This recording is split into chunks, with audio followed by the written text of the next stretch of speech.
This is where I stash a few cigarettes. No, it's 5 something. And it's heavily rain outside. Hujan lebat gila. Well, although it sucks outside, anyway, tak boleh keluar pun kan. But I guess I want to share to you guys this one guidelines that I got from WHO or World Health Organization about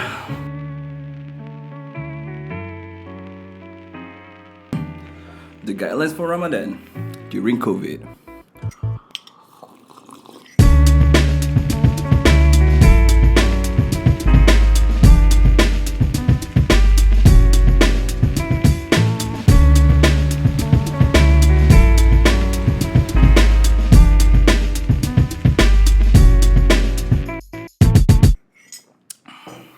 Now, before, if no one knows who the Who is, they're not the band.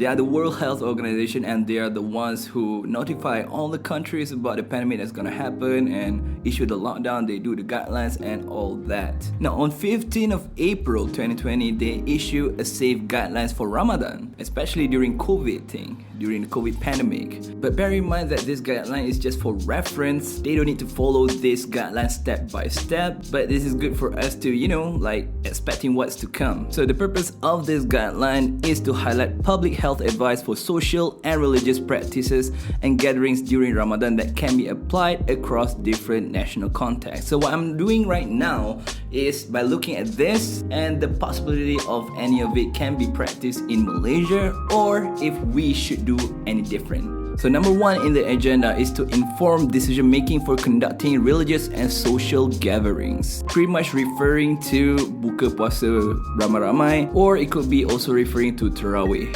Those two are the most highly frequent social gatherings that happen during Ramadan. And the WHO recommends that any decision to restrict, modify, postpone, cancel or proceed with holding a mass gathering should be based on a standardized risk assessment exercise.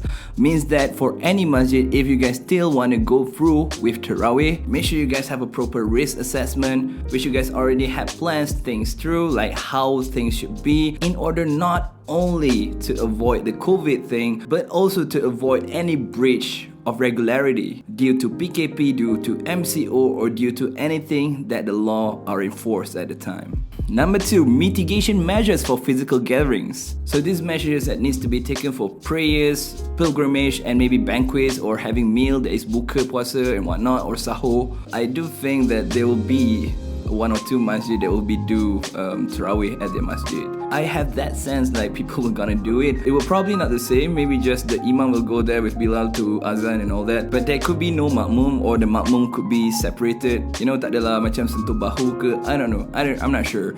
But I do think that there will be 1 or 2 masjid that will be probably doing Tarawih or Solat during Ramadan. So these are the guidelines of mitigation measures for physical gatherings. Number 1 is the venue.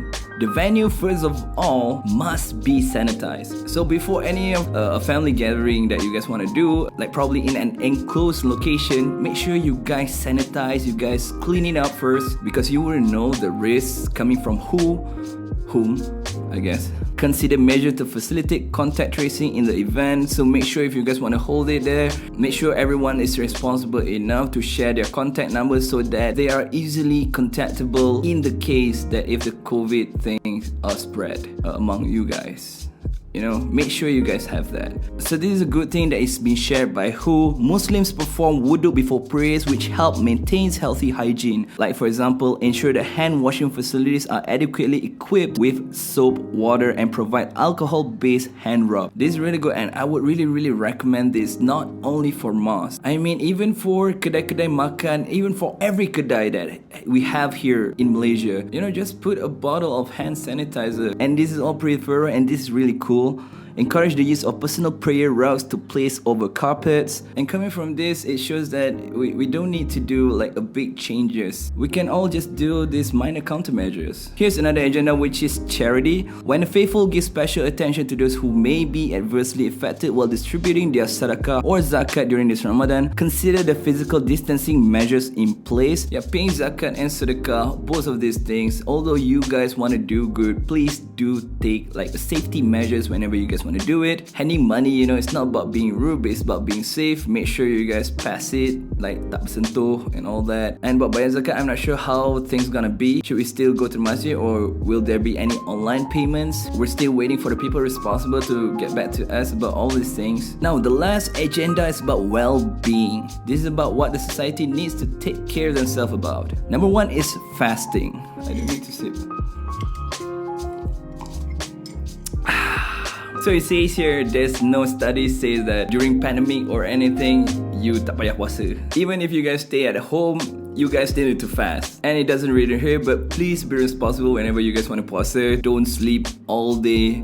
Then it will be makruh, korek hidung and all that lah kan. But to me, this is exciting. So before this, we struggle a lot about commute during puasa, during bulan Ramadan. It's a really tough thing to do. Like after you work, you're gonna go to Bazaar Ramadan to buy some stuff for the family and all that. Well, now you're at home. And I'm excited to see how things are gonna change for me. And hope for you guys too. And number two of well-being is physical activity. Many people are restricted in their movements, but if restrictions allow, always practice physical distancing. And this is also a great reminder for us, even though our statistics are good, but I think it's still too early to feel relief because as you guys can see in Korea, as you guys can see in China, diorang dah lift lockdown, but then healthy diet and nutrition, proper nutrition and hydration are vital during the month of Ramadan. I mean, today in my universe is Wednesday and I have another 2 days before Ramadan. So what I'm gonna do is to prep myself before Ramadan, is to buy any groceries that I want, that I need, because it's still the same. You're still in bulan Ramadan, you still puasa, but it's a slightly different because tak ada keluar rumah, itu je. Next is promoting mental and psychosocial health, of course. Yeah, it is already tough enough for us to be not allowed to be moving anywhere. Our friends, we cannot see our families, so please do take care of your mental health as well. If you guys feel stressed, if you guys feel overwhelmed, if you guys feel claustrophobic because you're staying in an enclosed space, please do share your problems, share your grievances to someone so that they can help you out, because mental health is also, or not more, important than physical health. And lastly in this guidelines is responding to situations of domestic violence. But people did share their pictures on Twitter that they have bruises and stuff like that.